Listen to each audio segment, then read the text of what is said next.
Hai,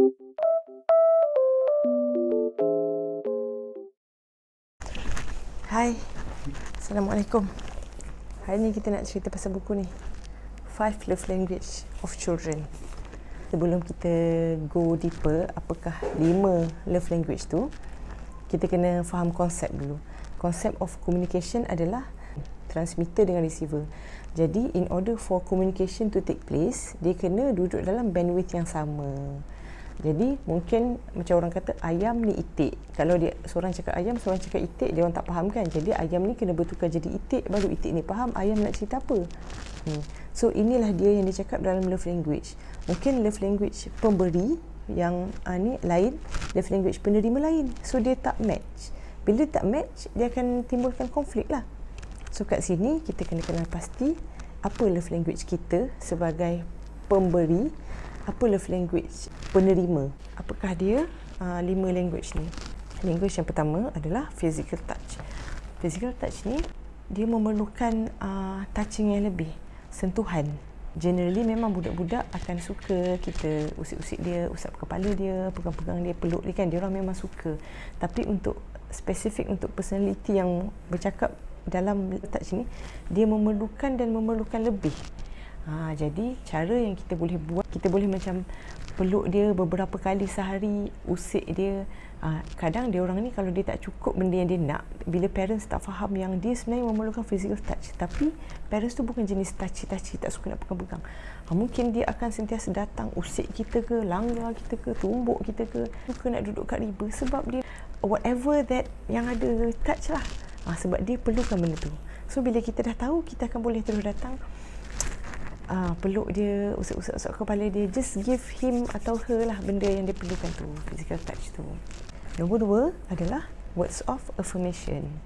Dia macam jenis yang kita menyatakan kita sayang dia melalui perkataan.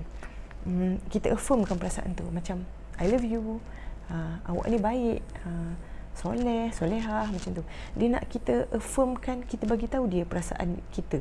Macam bukan dengan cara perbuatan, bukan dengan cara sentuhan, tapi dengan bahasa, bercakap ataupun kita tulis. Maknanya something yang memang dia boleh tengok dan dengar. Apa yang kita boleh buat, mungkin kita boleh start dengan tulis note, tampal. Okey, nanti belajar baik-baik. Mama sayang gini. Dia budak baik, kita hargai dia, kita cakap terima kasih kat dia. Dia suka benda-benda tu, words. Okey, nombor 3 adalah quality time. Quality time ni obvious lah, masa yang berharga kita spend dengan dia. Kita fokus dekat dia je. Buat benda bersama-sama. Buat benda tu ikutlah nak buat apa.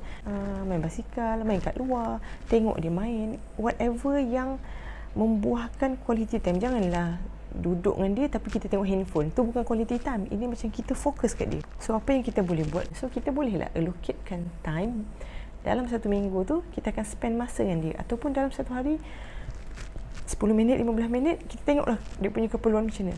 Nombor 4 adalah gift. Gift ni hadiah. Siapa yang tak suka hadiah kan? Semua suka hadiah. Tapi untuk spesifik untuk yang speak this language, dia sangat menghargai hadiah tu. Bagi dia itu adalah lambang kasih sayang. Hadiah tu tak semestinya mahal, tapi bila dia special, dia orang sangat menghargainya. It can be just balik kerja, belikan gula-gula ke. Mungkin kita boleh beli benda yang lasting. Tanam pokok ke. So benda tu akan sentiasa ada kat kepala dia. Oh, inilah lambang kasih sayang. Ataupun game yang dia boleh main. Macam benda tu sentiasa ada dan dia akan dia akan remembered by benda tu atas kasih sayang kita. Yang last kali, nombor 5 adalah act of service. Act of service ni perbuatan yang kita buat untuk dia, yang kita tolong dia. Act of service dia boleh jadi, dia contohnya macam ni tau. Katakan dia basikal dia rosak. So kita tolong dia repair dan dia sangat menghargai tu. Sebab dia rasa macam ayah tolong repair basikal sebab ayah sayang saya. Macam tu. Kalau tak, ayah takkan repair basikal. Okay. Ataupun mak masak hari-hari. Sebab apa? Sebab sayang kat dia. Ataupun macam nak makan ni, mak dia masak. Jadi dia rasa macam benda tu adalah bukti kasih sayang. Dia akan terasa lebih. Orang lain akan rasa juga, tapi dia tu akan terasa lebih.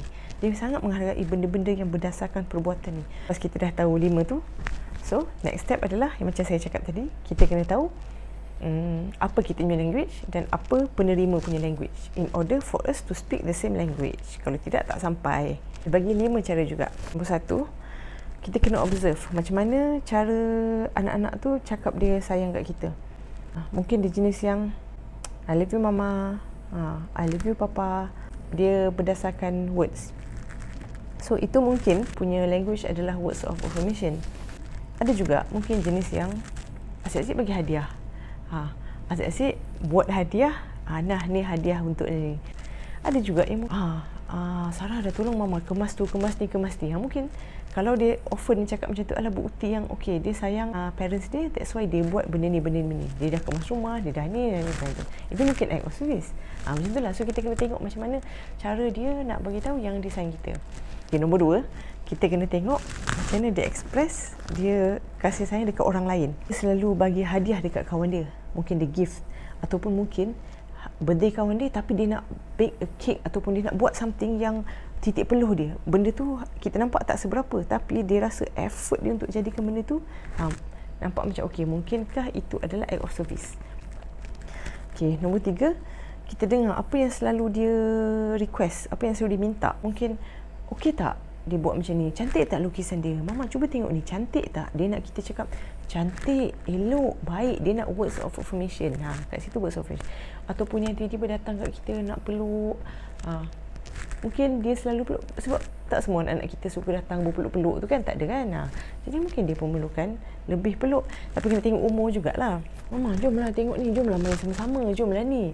Itu mungkin menunjukkan quality time. Nombor 4 pula, kita kena perhati apa yang dia selalu komplain. Mama ni tak pernah pun main dengan dia. Mungkin dia rasa macam time lah kot, kita tak pernah bagi dia. Mama tak pernah pun cakap pandai ke, comel ke. Dia mungkin nak words of affirmation. Budak-budak memang akan komplain lah apa-apa je kan. Macam akan just speak their mind kan. Tapi kalau ada komplain yang nampak pattern, ataupun kita perasan kalau kita jarang buat sesuatu, then dia akan complain because the lack of activity, of specific activity yang dia perlukan. So that may be dia punya language. Last kali, nombor 5. So nombor 5 ni dia kata bagi option. Kan ada 5 language, kita bagi dia option. Jangan bagi 5, kita bagi 2, antara 2. Contohnya ya, saya nak Kinder Joy ke nak ikut mama pergi kedai. So Kinder Joy adalah hadiah, ikut mama pergi kedai adalah spend time together. Bila bagi choice tu, kita kena tengok umur dia. It's a different choice between budak 6 tahun, 10 tahun dan teenagers. The point is, you give them choice that distinguish dua different language. And then kita noted on dia punya pilihan, kebiasaan pilihan dia. So dari situ kita boleh nampak lah apa yang dia preferred. So kalau teenagers, kadang-kadang dia bercampur. Kita tak boleh nak differentiate sangat sebab background experience tu dah banyak kan. Jadi macam kadang tak nampak sangat apa-apa. Tapi kalau tak boleh juga, dia kata kena buat 15 weeks punya eksperimen. So setiap kali kita buat eksperimen, kita test semua benda ni dan kita note. So by 15 weeks, insyaAllah lah kita dah boleh nampak dah love language ni. Tapi yelah, tak perfect lah. Mungkin kita akan salah dalam meneka tu. Tapi tak apa.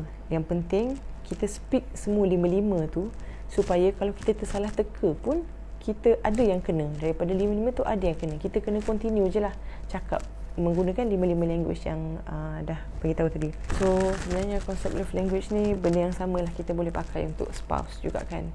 Kadang-kadang mungkin kita rasa kita dah buat macam-macam, tapi kenapa dia tak rasa? Dia pula rasa dia dah buat macam-macam, kenapa kita tak rasa? Rupanya dua-dua bercakap guna ayam itik, bukan ayam-ayam atau itik-itik. So now bila kita dah tahu apa love language kita dah study apa love language spouse kita, then we can speak the same language. So itulah basically the gist of this book is, apakah 5 language tu, macam mana kita nak praktiskan 5 language tu, dan juga macam mana kita nak kenal anak kita which is which. Okay, rasanya itu saja. Bye. Jangan lupa like and subscribe.